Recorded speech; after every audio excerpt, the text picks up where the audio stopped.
There really is someone just fucking using all my shits.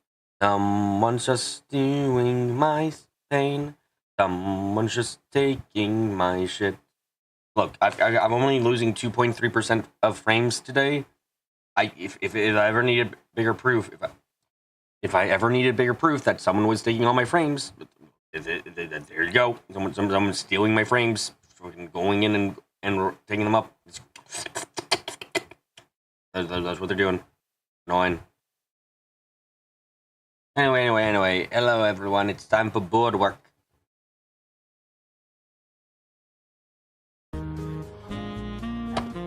Oh, great. My mouse is lagging now.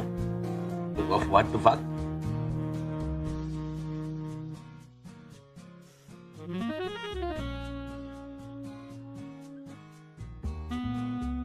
Oh, God. Oh, it is lagging. Oh, no. Bad. Not good time.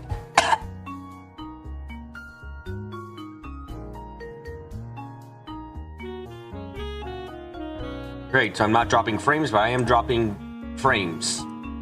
What a world I live in.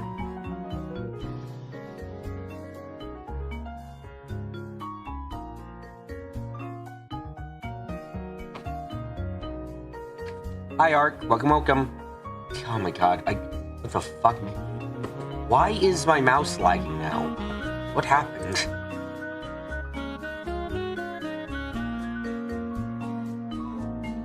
Oh no, I didn't want to do that. Don't go back. Oh my god.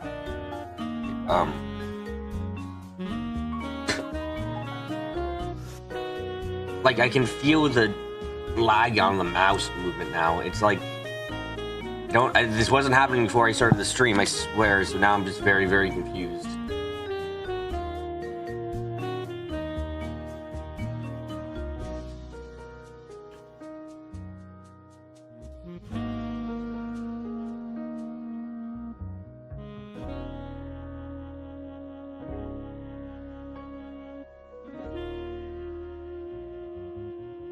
Okay, thankfully there isn't. Oh, for fuck's sake.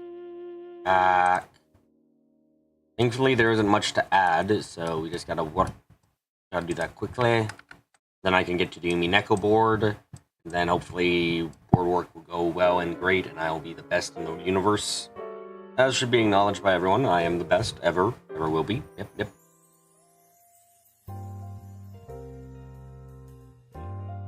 Totally no stick up my ass.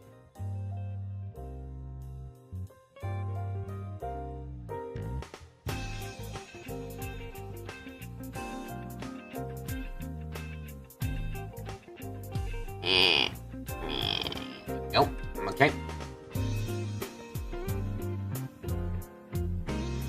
Text size, I think, is text size again. Prince, what is the text size? 48. Thank you.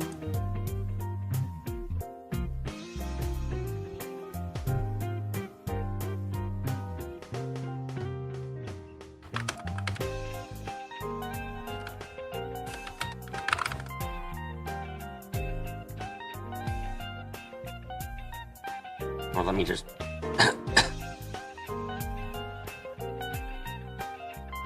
Oh my god. Oh god.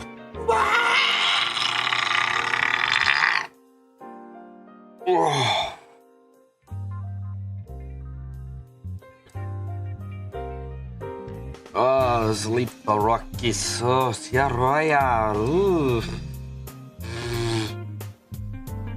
Okay, gotta fucking shake my head and going, nope, gotta stay awake.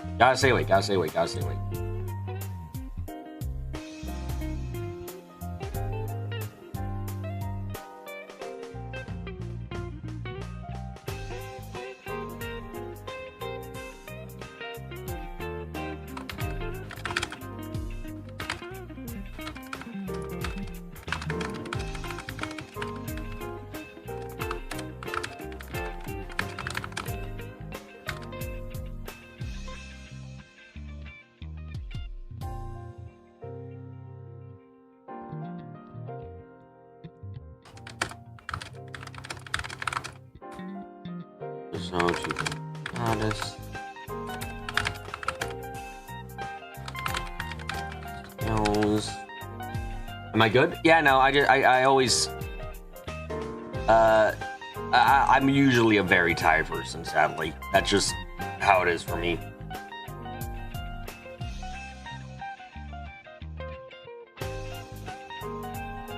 It really doesn't matter when I go to bed or anything, just always waking up tired.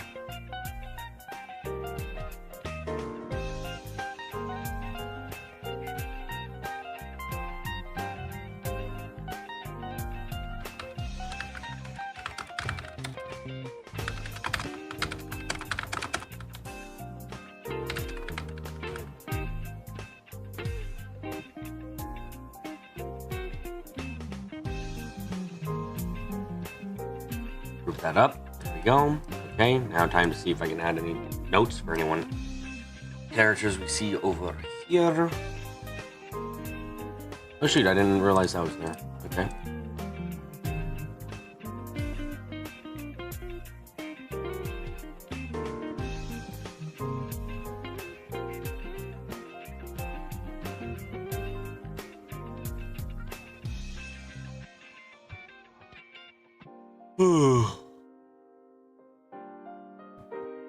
Blah blah boom. We talked a lot this week, so not all that much to necessarily get in, sadly.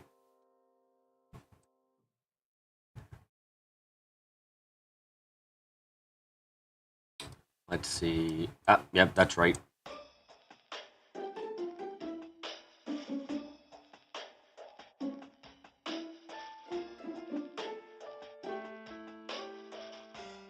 Must be sat down and talked with for hours about witches.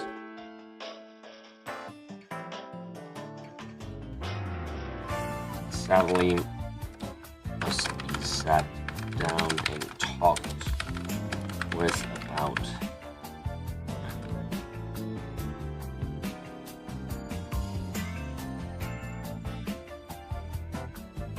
Okay.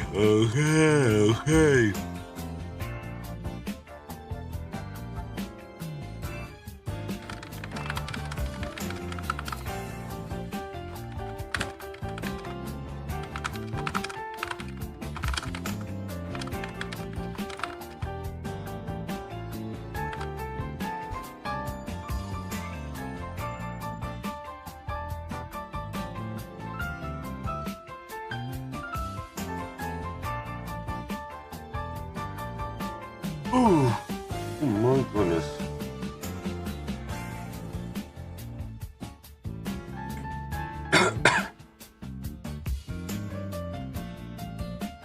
Just gotta keep the ability to think and live a bit longer.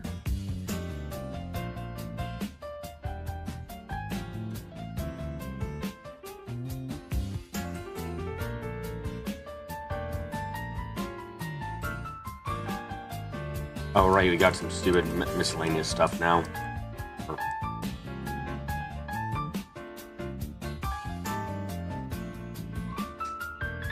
And save count, right, save counter goes up by another one. 15 fucking times, wow.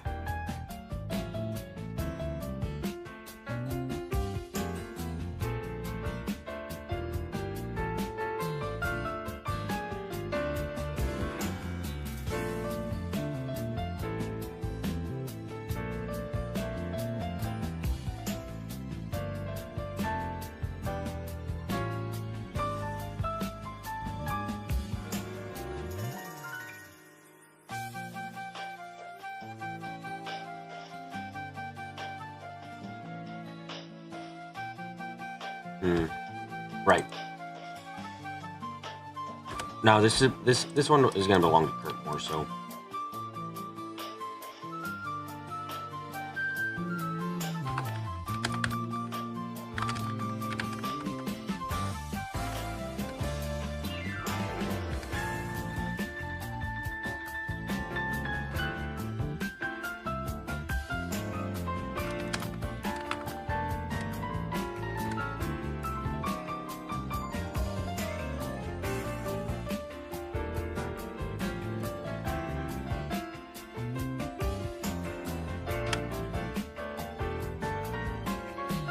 Hi,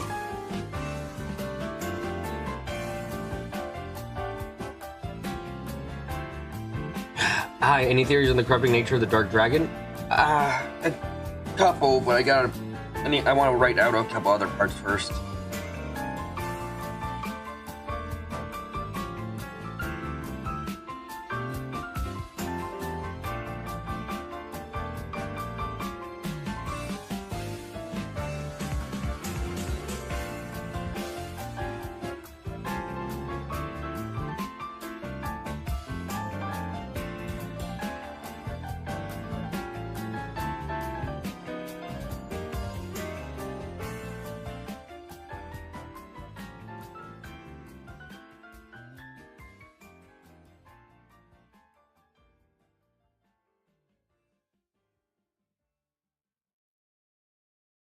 Hmm.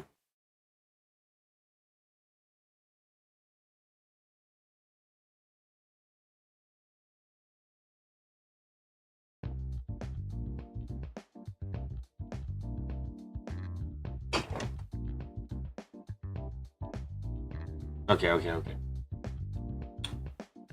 Awesome, welcome, eh?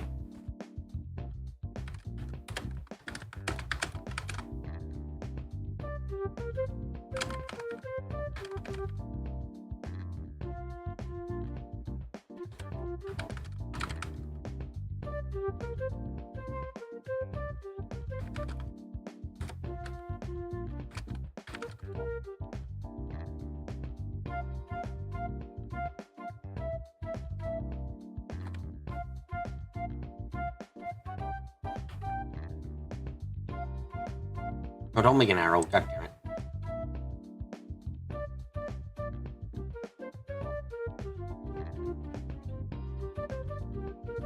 Oh, McBurn hasn't showed up again, right?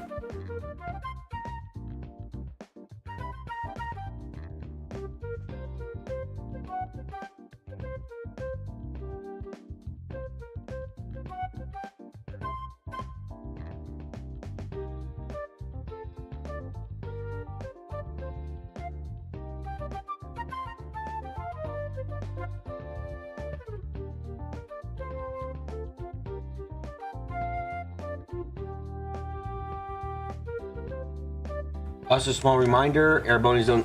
Hello, Zane. Hi. Also, small reminder, Erebonia is the only nation so far that both of its divine beasts vanish. What? What? Is that a Zelda reference? What? What? What?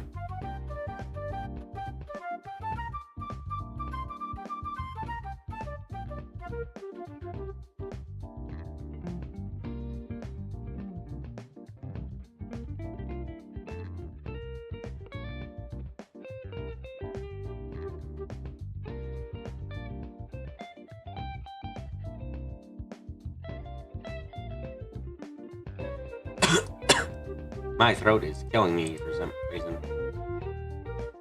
Rather, I feel like I swallowed something. Oh, right. I need to put this here. I need to change up these two. Vermilia Scarlet. Yeah, I'm not changing that. Further proof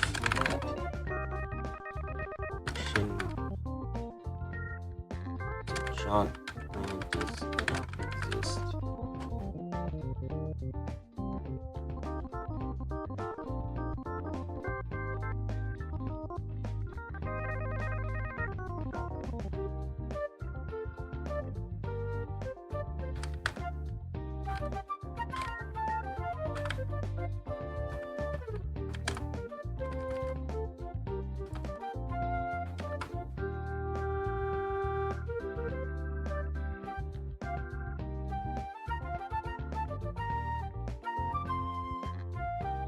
Da da da da da da da da.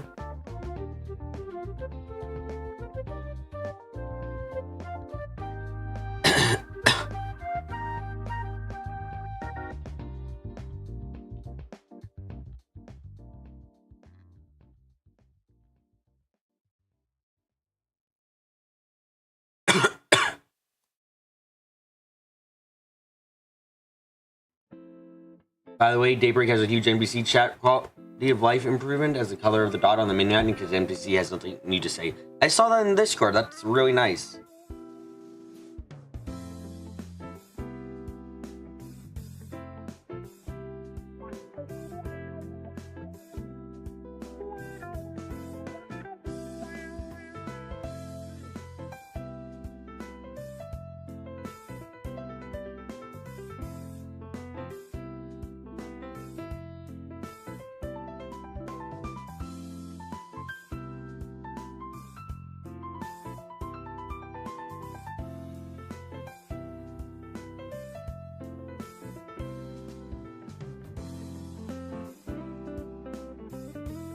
Oh, right.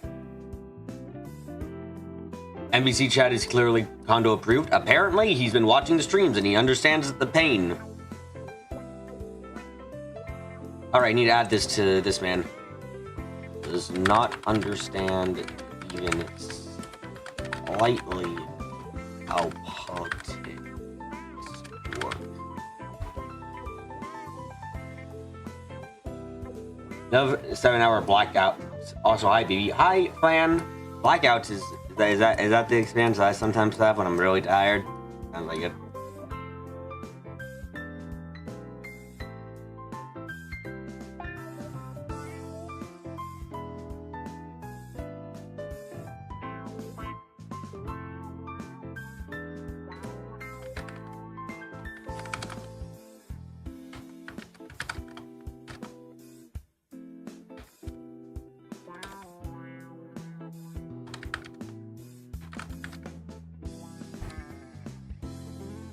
All right, I need to say this. Let's have a war with Coward, bruh moment. All you've been doing is delaying it. Yeah, no, it's absolutely the most naive thing I've in the game so far. It's like I'm like legitimately fucking baffled by them saying that. It's like, hi Rex, I don't know how the hell Class 7 is like, oh yeah, we're gonna stop the war with Calvard. It's like, guys, it really doesn't matter what the fuck you do anymore. It's happening. It's going to happen. Just, like, what? You think the spies are gonna cause the war to happen? No, they're a symptom of what's gonna happen, not the root.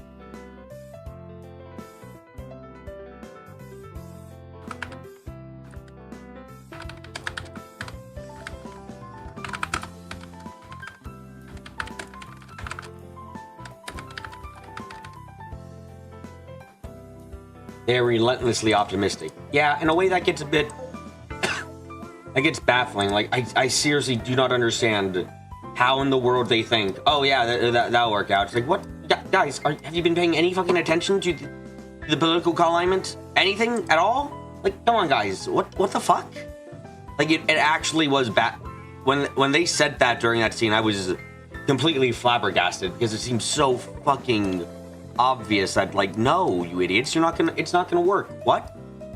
Also, by the way, the protagonists have been saved already 15 times. Even if you discount those 15 times, it's 13 times. Last game was 11. These games are starting to have a real bad problem with that. Marine does have a Divine Knight, which they want to rely on, but that won't stop the war, only make Ozzy mad. Yeah, exactly. Saying, like, yeah, they could, when the war happens, they can play a big part in it, don't get me wrong. Maybe they can even play a part in creating peace after the war. But stopping it? Stopping a war? No, it's way too late to do that. The tensions have been going on for hundreds of years. Also, the fact that the Erebonian bells, the fucking crossbow bells, were never taken by the church is fucking ridiculous. Like... why? Why didn't they take the bells? I'm absolutely like, fuck. Okay. Hold on, I need to go into this. Why didn't the church take the bells? They're supposed to confiscate artifacts. Why the fuck do they let them keep the bells? There are 2 evil bells that can summon demons through certain uses, and they just let people take them? Why? What fucking reason do you have? I know the bells aren't to blame for what's happening right now, but like, They can still do that. Rax, the church literally has an agreement with the entire city of Zemuria to take artifacts. Like what? And it's public knowledge that they were used during the fucking entire crossbow incident. It's fucking insane.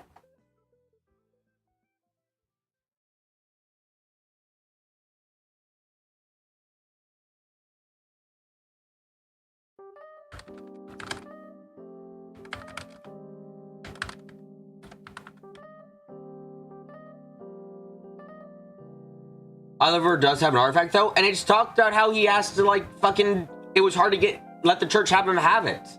Like the church literally, there was a scene in I think third or second where it's like, yeah, it fucking was hard. Like I had to work out an agreement with them.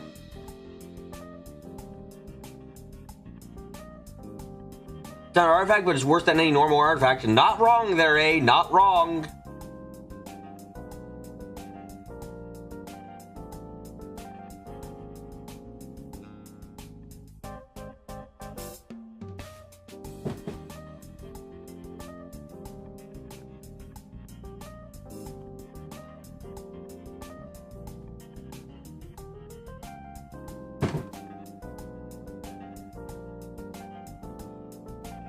It's just, it is the most it is absolutely ridiculous that no one's taking them. Also, let's add an important note here. Things only get harder once the old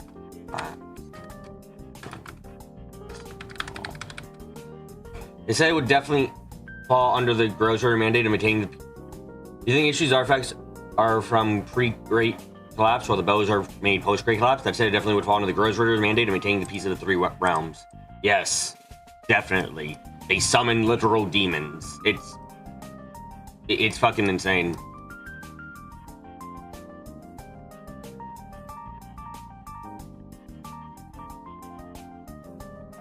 Oh, right. I have to add this.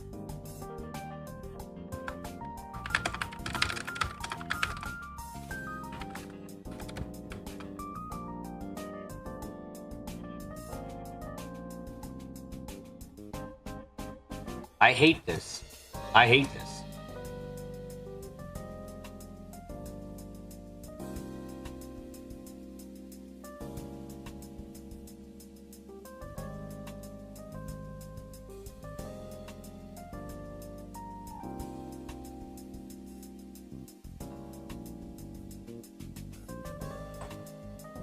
Oh, yes, I have to add this as well.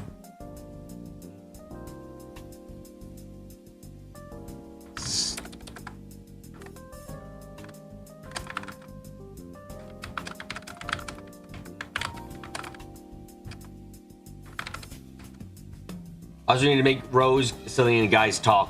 What does guys mean that the wind has colors? Yeah, no, it's synesthesia. Fine, explain it. Explain what the relationships are. Like, I hate to ask him about the wind, but like, there's actual like there are people who Reen could talk to, who Reen really should talk to, and sit them down and go like, okay, Emma, I understand. We're friends, right? Yeah. Okay. Can you just tell me everything you know about the Hexen clan and magic and stuff? Like, I don't care if you think it's unimportant or anything. Like, everything keeps turning up very important related to witches in the past. So let's sit down and talk about it. Maybe there's some stuff that I'll realize while I'm away, while you're away. Like, oh shoot, that's something Emma talked to me about. You know? Let's do that, okay? Or guys, you go about the wind, and it seems like there's a real. Like, that's becoming very important. Okay, can you explain to me what you mean by the wind? What are these feelings? What like, maybe I can sense people. Maybe I can learn to sense it. So how about you help me here? Like, you said Guardian of the Blaze. Oh, right.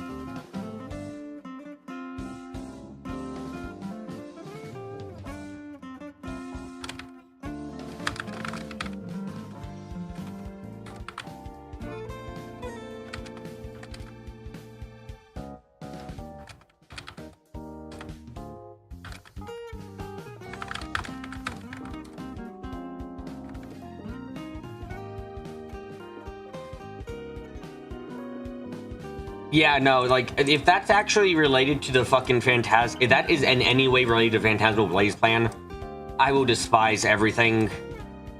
When characters have no reason to keep secrets from each other, and people have good reason to ask questions, not doing so is really, really bothersome.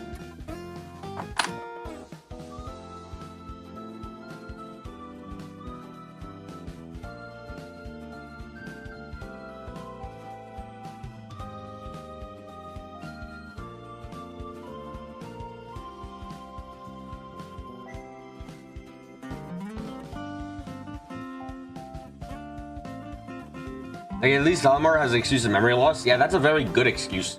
You can't ask him a lot because Valimar is very open, actually. Valimar has shown to be very open with anything he does remember.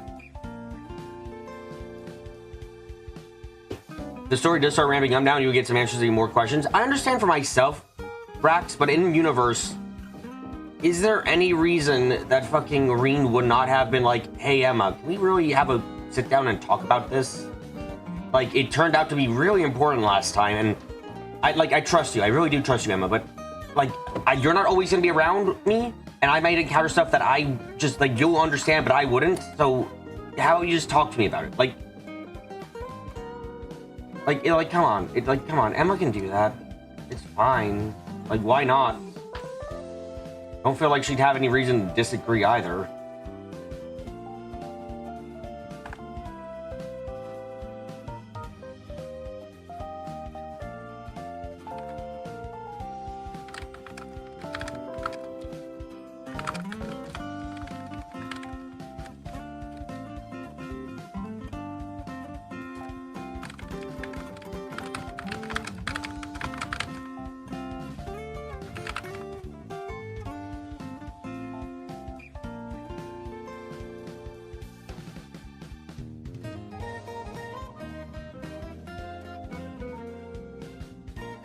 What else we got to go on? So how do the spirit veins work? Like, can they move? You know, they were same thing as the Septian veins. Fuck, if we... Oh, God, yeah, that's something I gotta add.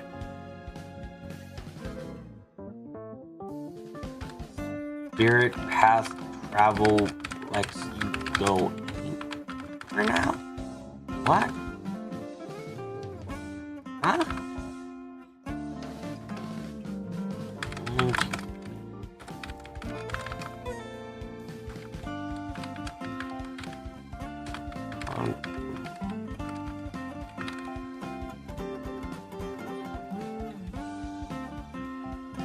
Papa Georg. Georg is here.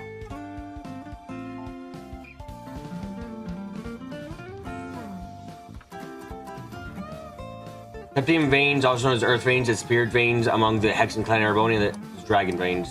Okay, then he uses the spirit paths occasionally, and other times he just teleports. Can't do this.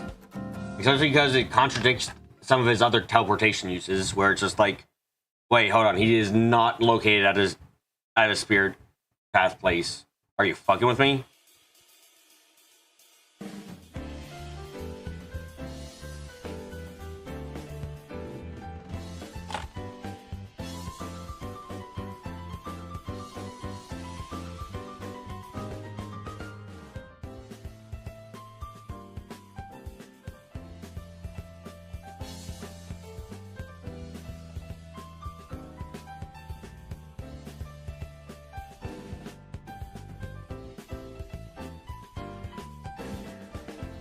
Okay.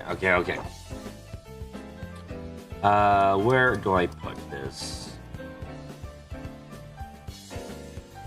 Nope, don't have to actually put that anywhere.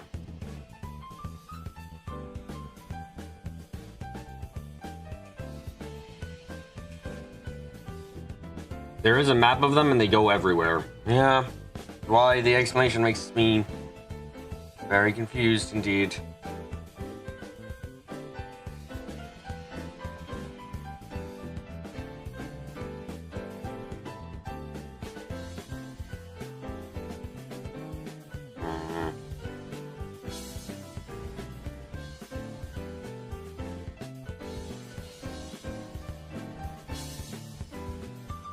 They're curious what the other countries of Zemura think about the Erebonian Calvort throwdown. Not a fucking Gen, I feel it would be their idea.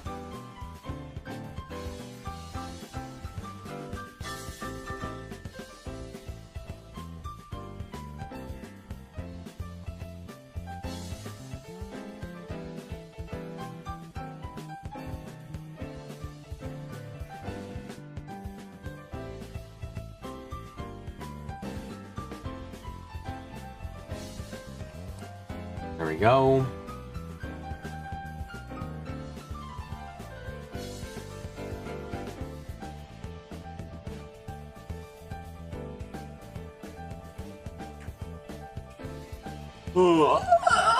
Jeez. Louise. Louise. Louise. Luyan.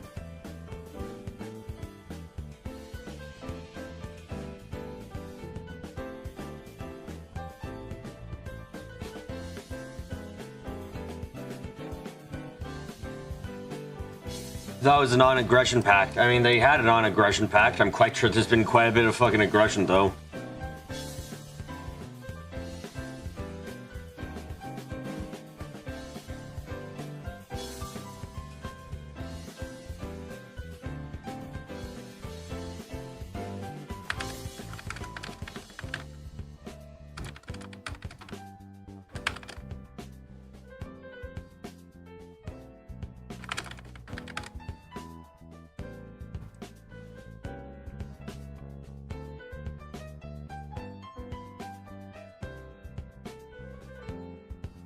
I said before, there's nothing I can enforce the pact. Not wrong in the slightest.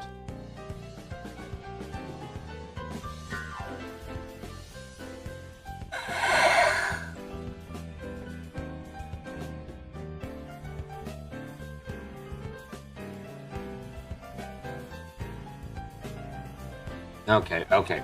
I think that's it for... Not much. Oh wait, dragon, right.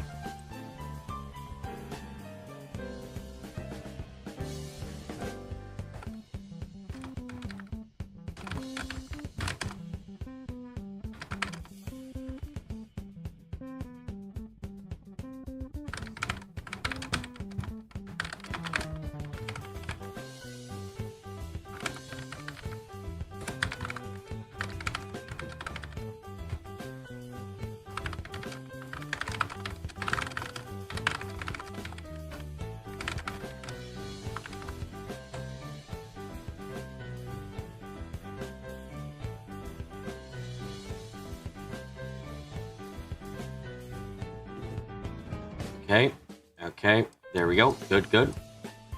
Okay, now it's time to go over to Mario Umineko. Okay, time to make your Umineko changes. Great, tell me now.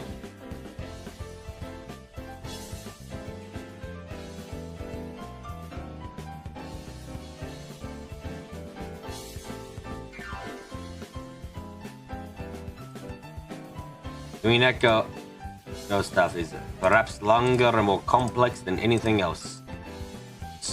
So fucking much.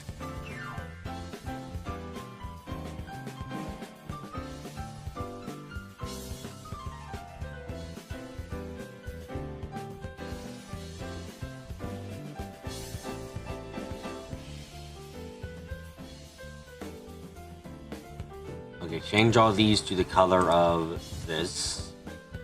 Gotta change all the ones up here to the same. Fuck, don't make an arrow. Oh god, honestly, I fucking wish I was not tired. Oh, it feels like hell on my brain cells. By the way, if you have interest, please do consider watching the goddamn Umineko streams. They're fun. Umineko.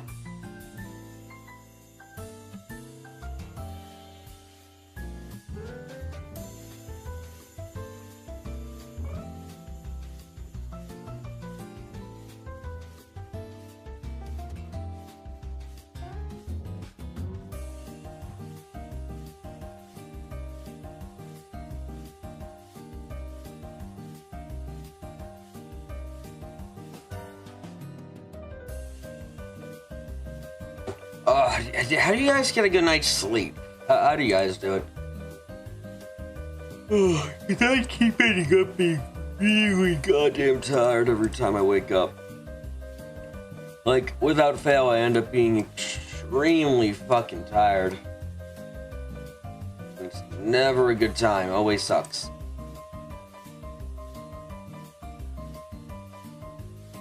I've yet to wake up feeling well rested and refreshed, as it were.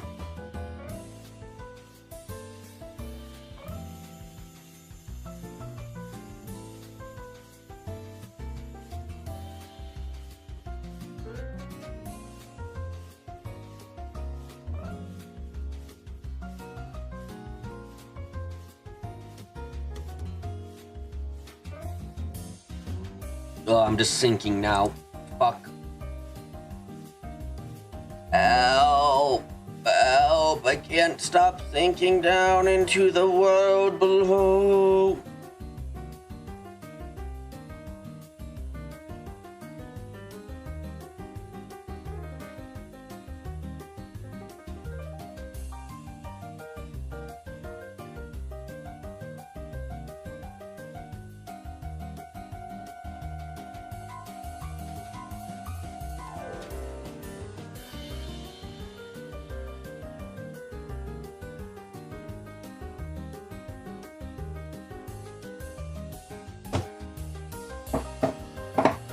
Quick thing about Beatrice. Fuck you, you bitch. I fucking know you're like 7 or so of you fucking. Too many burritos. Fuck.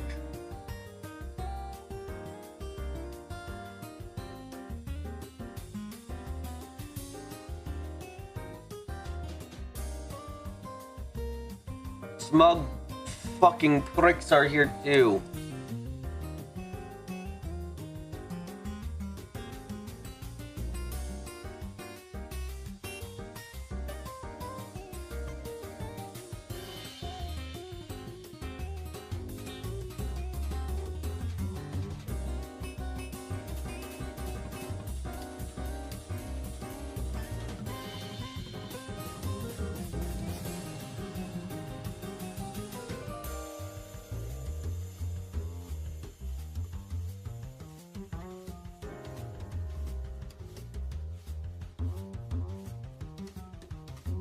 Phoebe was on the board for a while, you assume. Yes, she has been. I'm also just very... Oh, fucking tired. That's doing massive damage to my ability to think like a... Thinking vaguely like a human is very hard currently.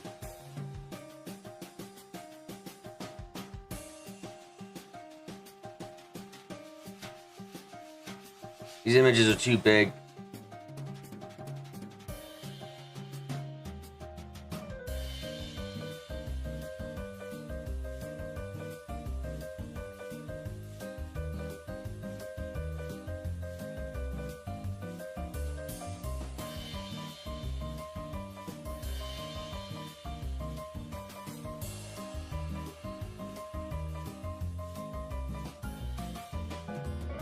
Also, my mouse is lagging some fucking how.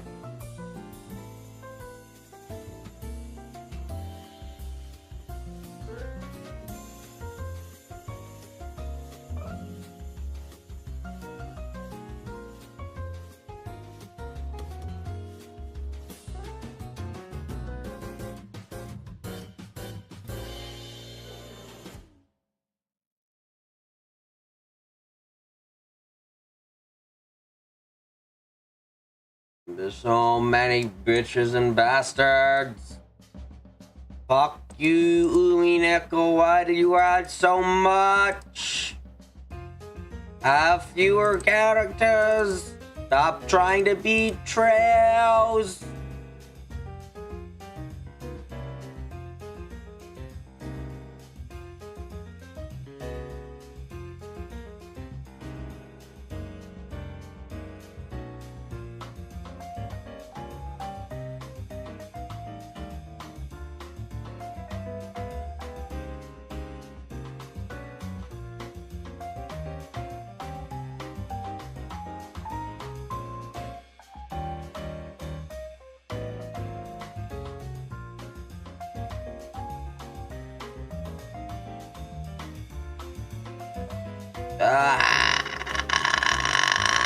I have 4 characters. Fuck.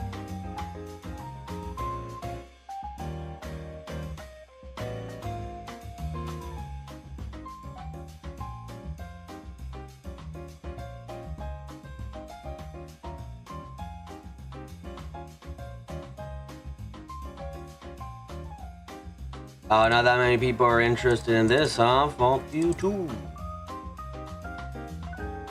Don't I want to know what's beyond Rokujima? I will know. I'm also gonna fucking sleep in Rokujima. I will be in Rokujima myself. I'm gonna step into that fucking place. I'm gonna harass them until they let me sleep there, and then I'm gonna go to fuck to sleep.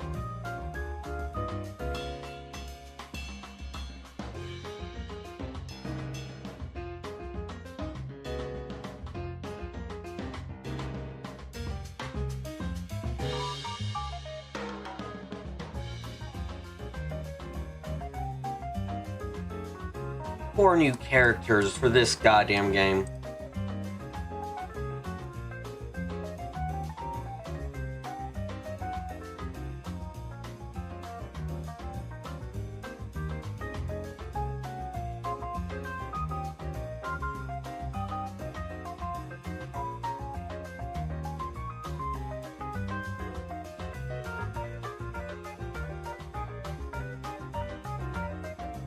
These boxes got changed size too. Fuck. Oh my god, the real world has to get fucking massive. God.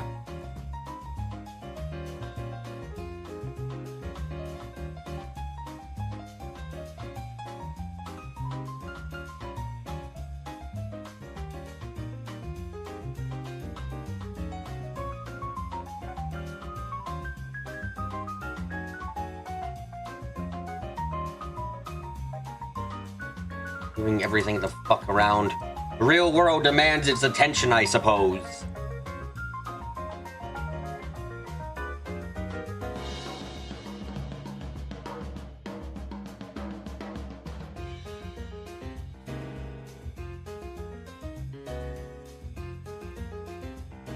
Hey, look at that. There we go. Split up. Fuck. Ah.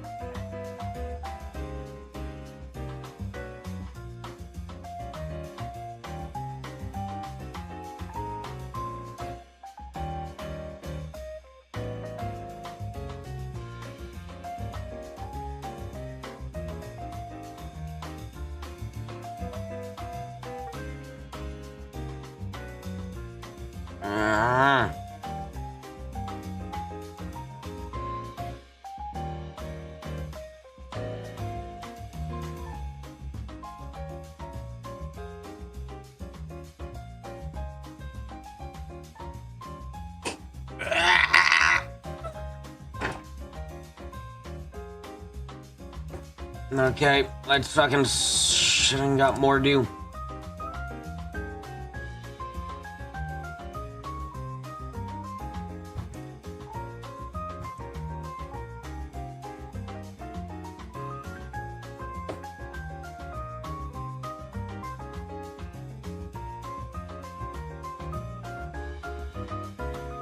Okay, move that there. Sansa coming when she was 12. What was that for again? Right, that was for fucking Beatrice.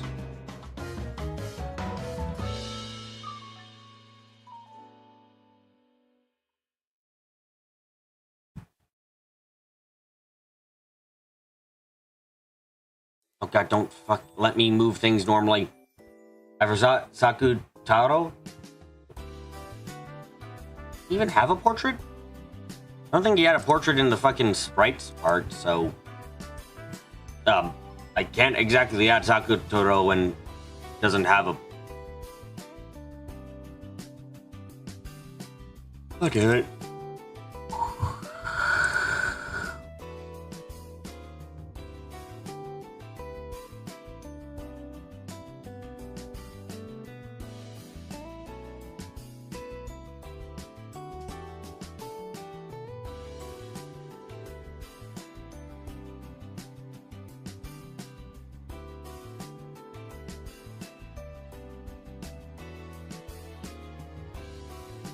fuck?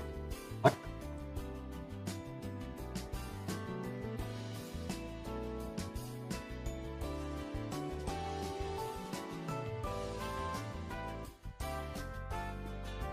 Why the fuck? What? Okay, okay, this is why I shouldn't browse through the files at random. What the fuck is this doing here? What? What the fuck? Jessica, what the fuck is this high quality image? What? I thought the toe was gone. What? What?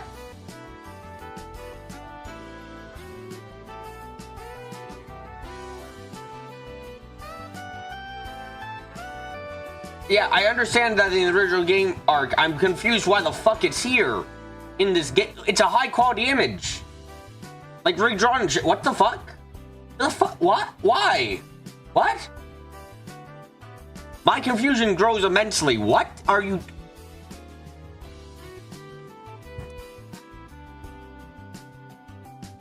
That's very confusing. That is incredibly confusing because I'm not sure why it's here.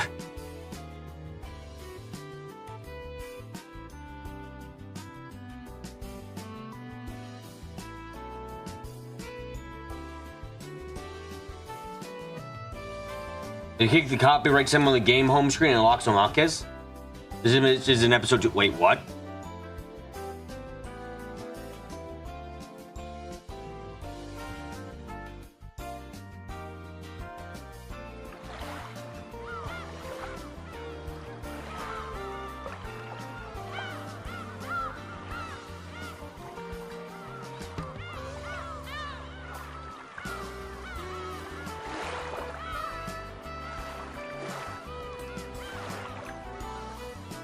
Hold on a second, let me...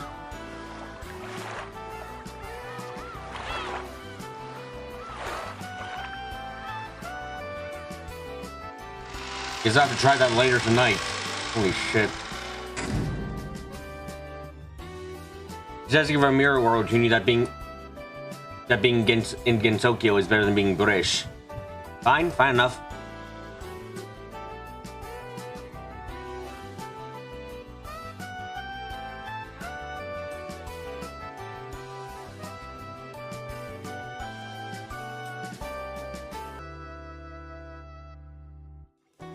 Ugh, shit.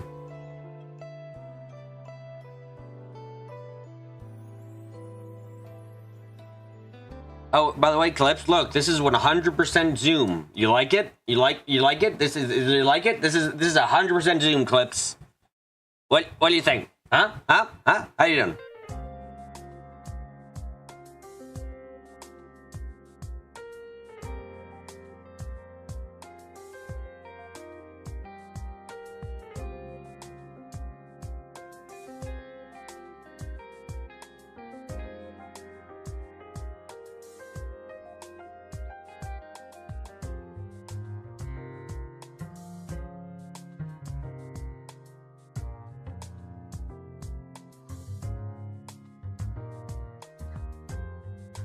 Okay.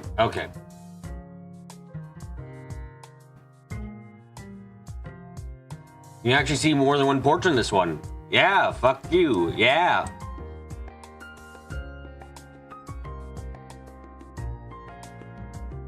This is my personal hell, your creation.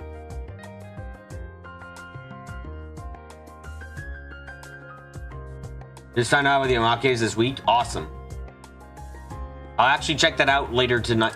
That'll be fun. Or at least I'll unlock them later tonight. That'll be cool. Or maybe I can unlock them now if I take down something. Maybe, I don't know. Actually, should probably open up the game for this. Give me a second. I want to double check. What is their relationship?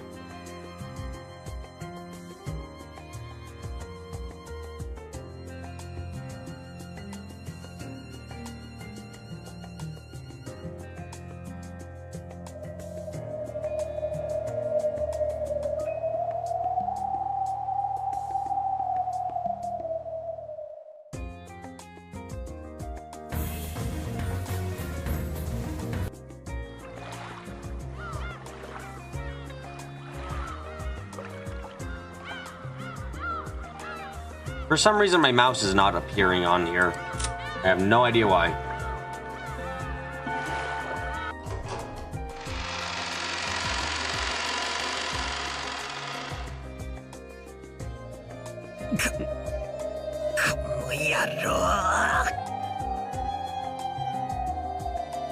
Okay, no, don't worry, Battler. I just need to...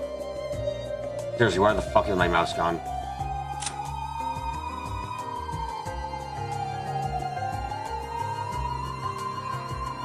Oh, there we go. There it goes again. Okay. Okay, we make a square. Okay, got it. Okay, I see.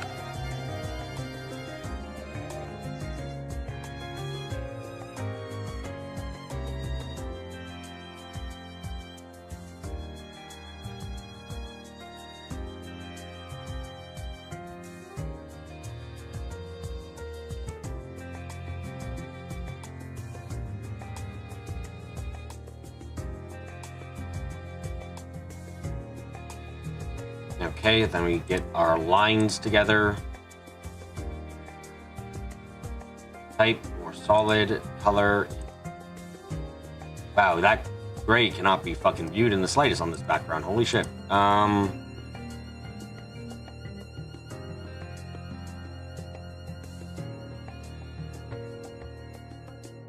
Okay.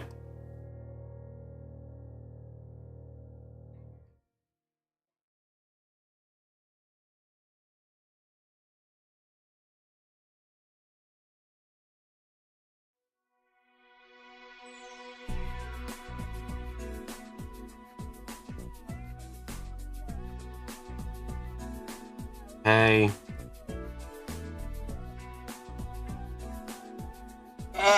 Shit ducks on the Platypus Express.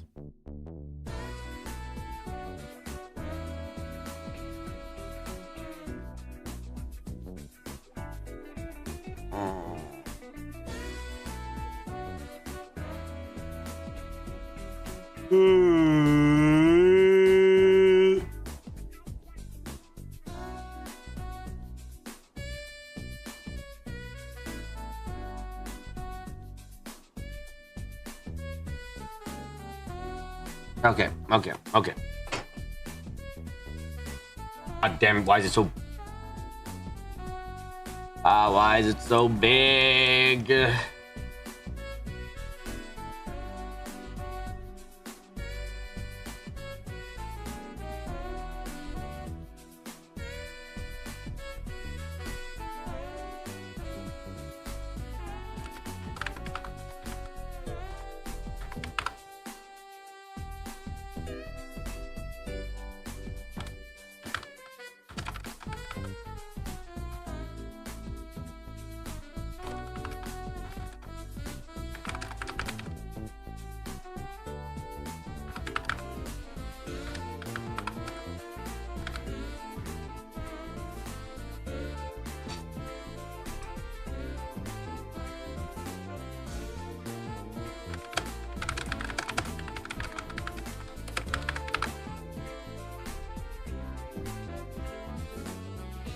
Alright, I need to get fucking Beto's portrait.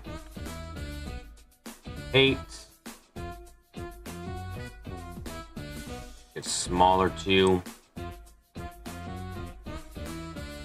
Give her the red outline. Did it possible with schizophrenia? Oh, thanks for the addition. Some level of serious association with reality.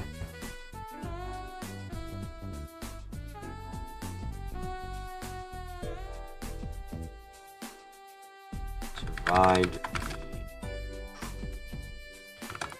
I keep spelling tragedy wrong.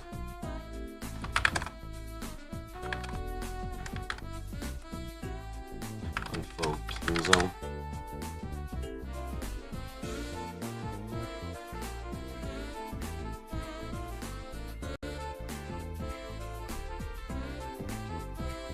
Oh, yeah, I have to put a very important bit here. Somehow the real world and how it seems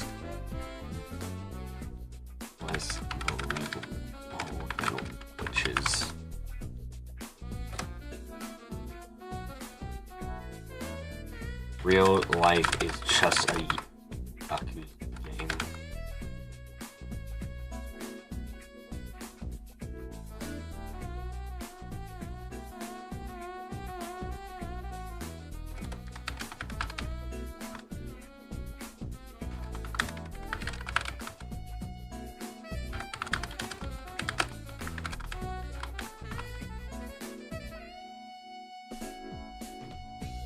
God, there's a lot of things that we didn't get actually a lot of information outside about like Rokojima this time. Most of it's just most of the information we've gotten so far is about most of it's about the real world, which is helpful, but God, does it make things hard still.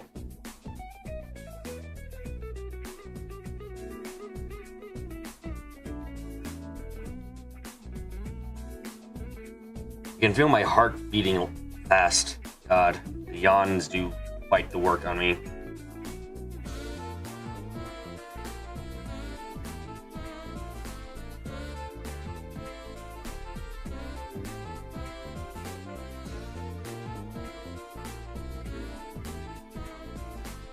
Okay. What else we got here? Right.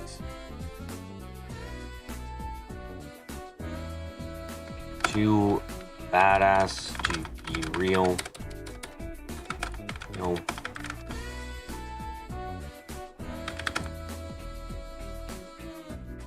He's French.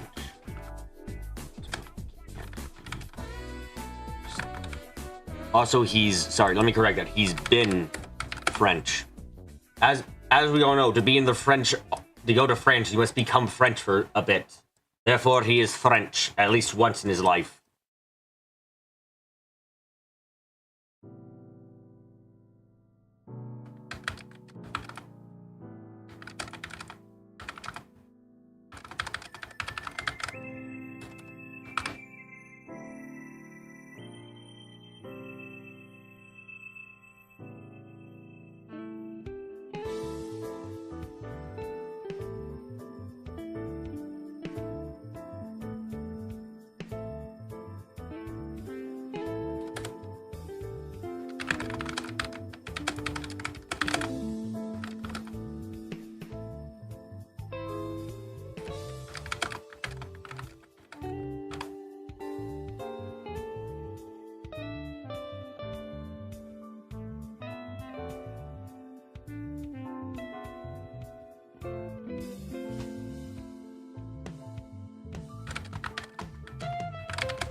Okay, I think that's all I've got right now. I mean, it's not, I say that's all I've got. We've added 4 new characters, a lot of small notes, and like the chessboard hasn't developed because we haven't really seen the chessboard in a while, but you know, that's fine otherwise.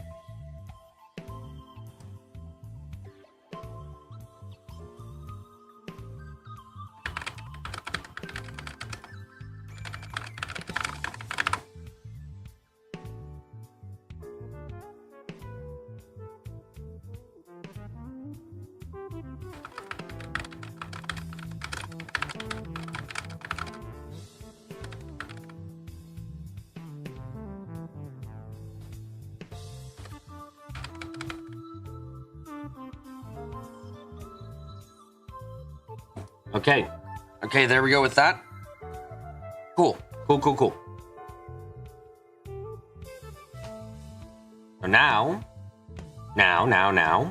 Okay, so now finally we can get to do some reading before the end of today. Nice. Okay. So now we can do the trails reading, and then we can be done for now. That'll be quite something. My God, I am going to fucking break.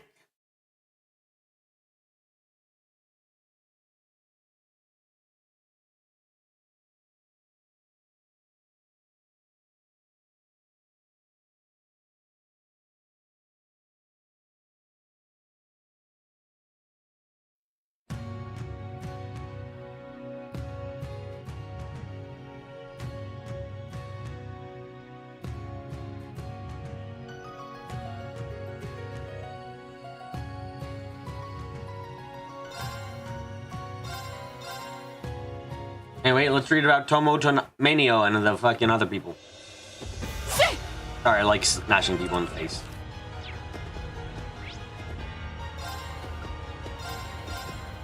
Also, I should probably... I should probably not do it in this. Read these stories in the place with the dramatic as fuck music. Let's just, you know, I'll probably. Okay, this is better.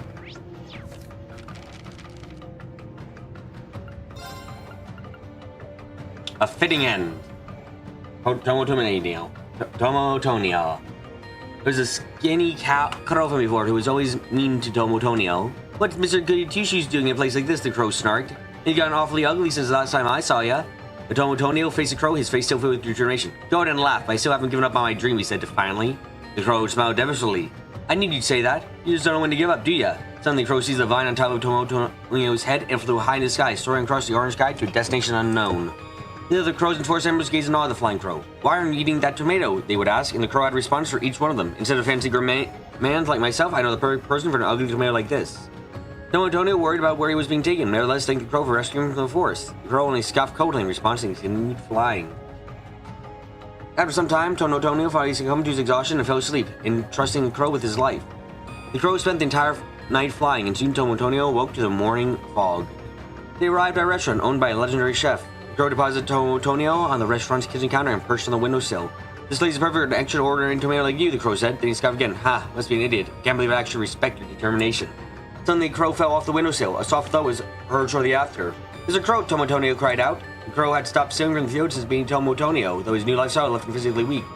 Tomotonio felt sad for the crow. Thank you, Mr. Crow. You were a good friend to me. As he reflected on his memories with the crow, the legendary chef and the other chefs in the kitchen. What's this? On the top of the counter was a hideous-looking tomato covered in leaves and dirt. We ought to throw this ugly thing out, one chef said. The other chefs agreed and made it grab Tomotonio, but the legendary chef stopped them. Now just wait a moment, the legendary chef said. There's no ordinary tomato. Look not just its appearance, but its substance.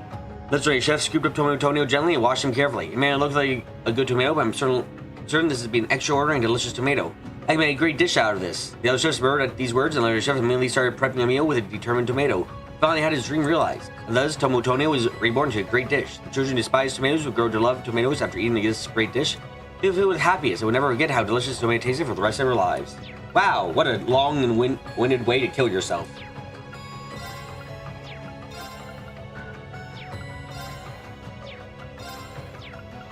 Now for Heartless Edgar's chapters. I think 7, 8, 9. Jesus Christ, okay, got a lot to read. Chapter 7, No Blood to Shed. All I could do was call his name as I watched him fall to his knees. He glanced at me, his eyes telling me to run away before he slumped to the ground. I ran to his thighs, but before I could check on him, I noticed the two remaining monsters slinking towards us. The branch he had dropped was too heavy for me to use. I started screaming as loud as I could, begging for anyone to come save us. After a moment, I heard heavy footsteps running towards us and a voice call out, "Over here!" A group of bracers ran up, easily taking care of the monsters that terrorized us. Sorry it took you so long. Are you injured? Asked a female bracer. I shook my head at her, but then turned to look at Edgar lying on the ground. The other bracers crowded around to check on him. Sky, what is this? We take him to the hospital or only hear bits of their whispered conversation. We'll take the man back first, one of the bracers told me as he started to move Edgar. Is he going to be okay? I asked. Can't say, the bracer said, looking away.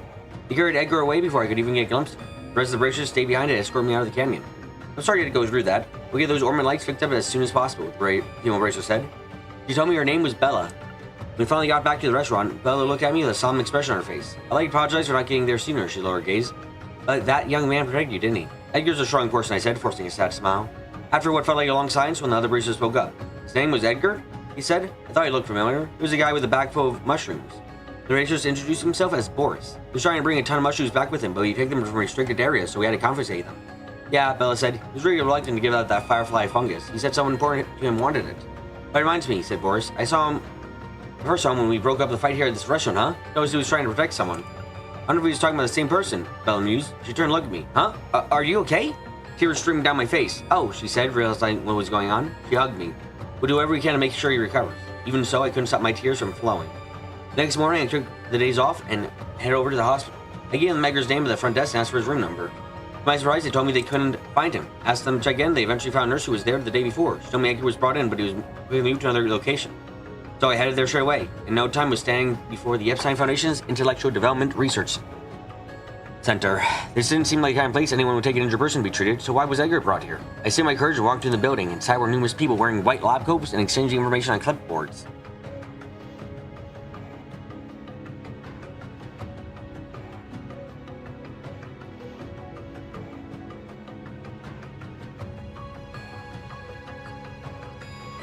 I was coming out on my own, but I kept going anyway. I spotted a reception desk and approached the woman sitting there. I was told a man named Edgar was brought here, I said. The receptionist looked at me as though I thrown a second head. They told me at the hospital that an injured man named Edgar was brought here last night, I repeated a little more firmly. Which room is he in? I haven't heard of anyone like that being brought here, she further around me. You can't tell me where he is. Can you at least let me know if he's here or not? I told her. I'll wait here as long as I need to. I'm sorry, miss, but I'm going to have to ask you to leave, she said, glaring at me. Like I said, I'm waiting here until you tell me where he is, I repeated, raising my voice a little. My outburst caused some of the other in the lobby to stop and turn their heads. Suddenly I heard a voice from behind me. You're right, he is here. Of course I'm right. I turned around and let out a short gasp. The voice belonged to Henry. He was wearing a wrinkled lab coat, and his long, scraggy hair was tied back in a ponytail. I'm so glad to see you, I breathed in sigh of relief. I'll tell you things from here, Henry said to the still irritated receptionist. I swear to fuck if Edgar's a robot. She led me farther back in the building. Have you seen Edgar? I asked, unable to hold back my anxiousness. Yeah, but seeing him is about all you can do at the moment. We saw him in front of a large, sturdy door.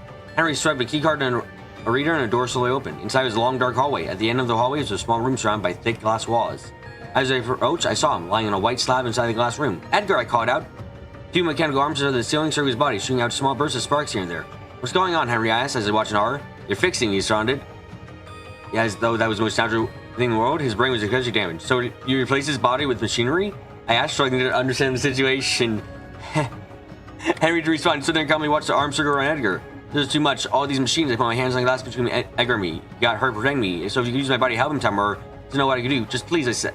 I started to joke. Please bring him back Nora. I promise I cook him something for me. Please. Don't have to worry about that. The voice was so cold and twinkle, it took me a moment to realize it was Henry speaking. He had taken his eyes off of Edgar for a second. Why do you think he wasn't afraid of fighting that big drunk? How could he keep running the whole time without getting tired? Why didn't he bleed a single drop of blood after those monsters clawed him? Didn't you think it was strange? Oh my god, he's a fucking robot! Oh god, robots exist! Fuck, we're doing... Cyborgs, androids, we're doing this shit too? There is no non-fiction after all, fuck!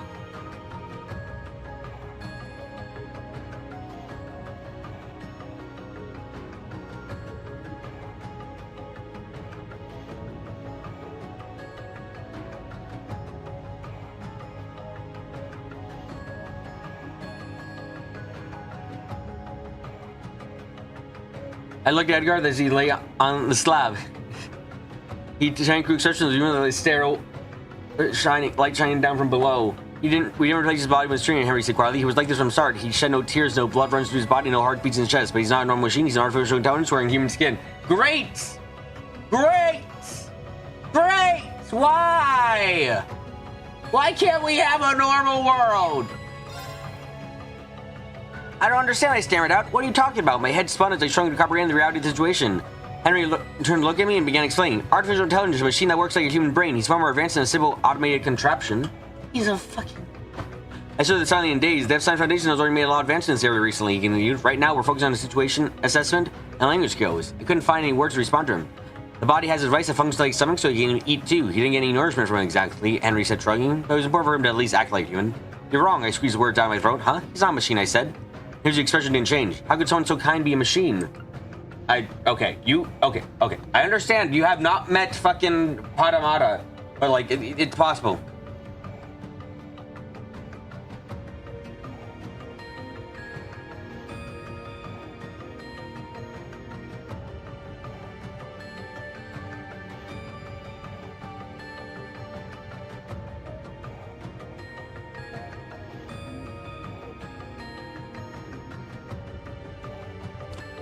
He's like talking with us and sharing news, and he said he wanted to be there for me, and I could tell you reminded he's almost like a real person. Precisely, Henry said calmly. He is like a real person.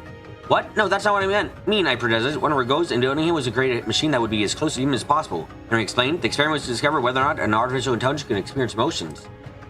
I feel my pulse quicken and my breath catch in my throat. What does that mean then? I gasped. Edgar's thoughts, his feelings. Will you tell me everything about him was just installed in his mind? That's right, Henry said with the same cold tone. It was the sake of our research and for further development of this technology. You were randomly chosen to serve as a subject. It was all nothing more than an experiment. No, I started to feel dizzy. Does Edgar know? I asked, steadying myself against the wall. He knows what he is. Henry explains he gazed at Edgar, but he wasn't told that he was part of this experiment. Nor was he aware, Henry turned to me, of the reason he liked you so much. How could you? I asked, my anger starting to build. How could you all know that and just sit by and watch him? Henry remained silent and turned his gaze back to Edgar. You're his best friend, aren't you? I continued. You did everything together. How could you betray him like this? I still don't get it. Henry's words were cold and sharp. Being humans and machines, friendship, let alone love, is impossible. The experiment needed an observer. Our friendship was nothing more than a scenario to facilitate that. All I did was play the role I was given. Henry sighed. He suddenly looked exhausted. Do you understand now? Edgar is an intricately constructed machine made to minute human. There's so many things I wanted to say, but I couldn't manage to force any words out. That gentle face of his kind voice, the feeling of his hand gripping mine as we ran. Did all those things come from Edgar himself? Were they really all engineered in a lab? I had to accept reality, but the more I thought about it, the more my mind resisted the thought. I regained my composure and looked at the fucking cyborg android shits. Great! Great, I have to think about this for every board in the future. Thank you, game! Great, is Crow a fucking robo-clone? Is he a robo-clone?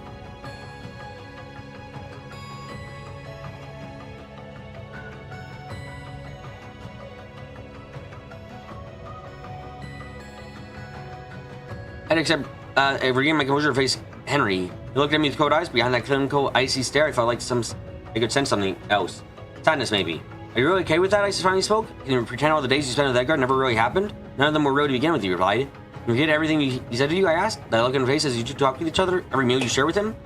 Henry didn't respond. He suddenly turned back towards Edgar. He gazed through the glass of his friend's profile. The sadness in his eyes returned. After a few moments, he spoke. Edgar's was honest and loyal. Phoebe, the Epstein Foundation couldn't have made such a machine. It is fiction with potentially a hint of truth as usual.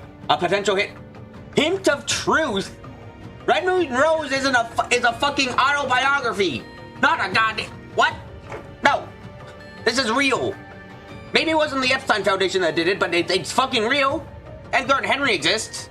I'm fucking pissed. Ah, is Henry a gnome?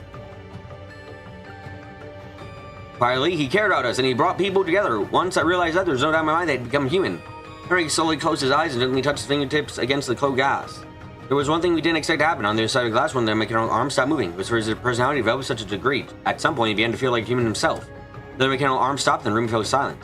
I was running through thick fog. Someone was holding my hand, pulling me forward. Was I in a forest? Yes, that must have been the case. Where was Clementine? Had the bracelet come to us? Did she make it back to town safely? Tomotonia also exists. I hate Yumi Neko now. I hate it for giving you guys the ammunition of fucking quotation marks.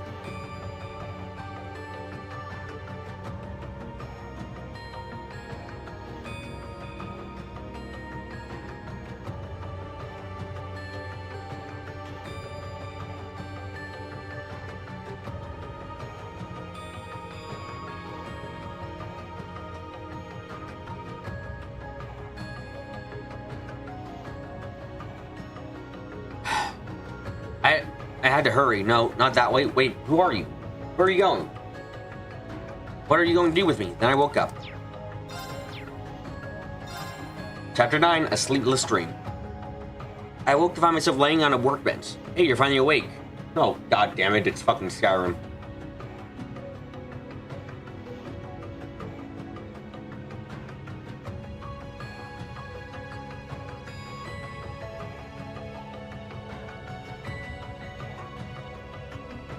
What's wrong, baby? You can't handle a few witches? Fuck you, witches. Witches and bitches all around. I turned my head to see Henry enter the room. I tried to sit up, but my movements were sluggish. That's weird, I said. I'm having difficulty moving. Well, you did come out of major surgery, Henry said. The back of your head was injured pretty badly. I reached back and touched the spot above my neck. I felt sutures there. That was where the core of me was, the part that made me Edgar. What about Clementine? I asked. Is she okay? Just a few scratches, Henry told me. She's fine. Good, I breathed a sigh of relief. The race was made in time. Henry nodded with a soft smirk. I want to see her, I told him. Is it safe for me to move? I didn't want to wait for a response, however. By the time the words out of my mouth had already gone down off the workbench, began to walking towards the door. I told her, Henry said quietly, about you. The words stopped me in my tracks. She came here to see you after she couldn't find you at the hospital, he said. It was really letting the receptionist have it. And, I asked? I took her to see you while you were being repaired, he said, averting his gaze. He said she understood and then left. Told me she knew that something was off about you. I started laughing. What? Said Henry, thinking about my reaction. You're terrible with a liar, Henry. Little knows she'd never say something like that. Henry looked to the floor and let out a sigh. I'm sure she was shocked, though, I continued. I imagine it would be a lot to take in. Very calm about all of this, Henry said. One of the benders being the machine, I guess. As he said that, I saw a hint of pain and sadness in his eyes. Why didn't you take me back to the dorm after it was fixed? I asked. Why did you try to stop me from seeing Clementine? Why are you acting so strange right now? I can't understand. I ran my fingers through my indigo hair, then down to my neck, covered in lifelike like synthetic skin. My hand came to rest in the sutures. After all, I'm just an artificial intelligence. Henry fell silent. I realized something while I was talking with Clementine, I told him. Information I'd heard was installed into my mind. The kind of food she doesn't like. Stories from childhood, even images of her smiling face. This was random information to get me focused on her, I continued. Or at least that's all it was supposed to be. I guess something unexpected happened. Henry continued to stand there silently, listening to me. There's times when my head felt muddled and I changed visions. I went on. Those were my own hopes getting mixed in, weren't they? My own desires, wanting to talk to her, wanting to be with her. Henry didn't say anything, but I could see the sadness in his eyes. Does any of that change what's going to happen now? I asked. Pretty chatty after your surgery, huh? Henry said, quickly putting on a tired smile. The experiment you were part of is now over, he said as he walked towards me. This stage of it anyway, there's no show some danger. He stopped right in front of me and looked me in the eyes. Decide up top that an AI that has subconsciousness is too difficult to manage. Oh wow, really? I wanted to feel emotions. Oh fuck, it's feeling emotions. This is not what I wanted. Fuck, guys. He said, your thought data is going to be removed and analyzed and it will give it a new personality appearance. After that, the experiment will continue. What about you, Henry? I asked. Is that what you want? It is, he said, averting his gaze again. Nothing but trouble. I signed up for the experiment to advance my career. Why else would I babysit some AI? Now the experiment's over, my job's here is done. So I'm too difficult to manage, I asked. Is that what you think, Henry? Yeah, he said. You almost got your face punched in trying to fight some drunk. You made chase after you on some hunt for mushrooms we weren't even sure existed. Then you dragged me out to catch some rare fish and ended up giving it away. I've had it up to here with you. His voice wavered, his face crunched up as though he's trying to hold something back. I understand. I'll do what you tell me, Henry. What? He started. I'm not going along with the Foundation. What the Foundation wants, I told him. I'm just taking my friend's advice. Well, Clementine, he asked. I shouldn't see her. For the best. Why? All of a sudden he stammered. Where's that calm, scientific demeanor you had a moment ago? I gave him a smile. Just hurry up before I change my mind. Henry closed his eyes and his face scrunched up again. You know what happens to me? I'm still thinking of you, my friend. That's all. I said as I laid back down on the workbench. Edgar, Henry's voice wavered. Feels like it's while since you said my name, I said. He turned away and began preparing the equipment. I could hear the machinery begin to hum around me. I felt my entire body getting lighter, threatening to float away. My eyes were open and I couldn't see anything. It was like I was the only one there. Suddenly, I felt a pen and paper put in my hands. Henry must have brought to me to write a letter. I had no idea where to start, though. There's so much I wanted to say, though, but I didn't know where to begin. My hand holding the pen started shaking. The only lines I made to the paper were worthless scribbles. I need to thank you. I need to say sorry. And also, it was evening. I was at the restaurant working like always. I had nowhere else to go and kept my mind occupied. It was only a few hours ago that I was in the building. When I saw Edgar's eyes open, I ignored Henry and calling after me and ran out of the room. We were never going to be to see each other again. I thought it would be best if he didn't see me there. I couldn't pretend it had never happened, but I need to forget. I see that it was the only way I could keep myself going. Excuse me, miss. A voice from behind me shook me on my thoughts. Oh, sorry, I said. I'll be right with you. I quickly wiped my tears and turned around. A middle-aged man was standing at the entrance to the restaurant. Okay, androids exist.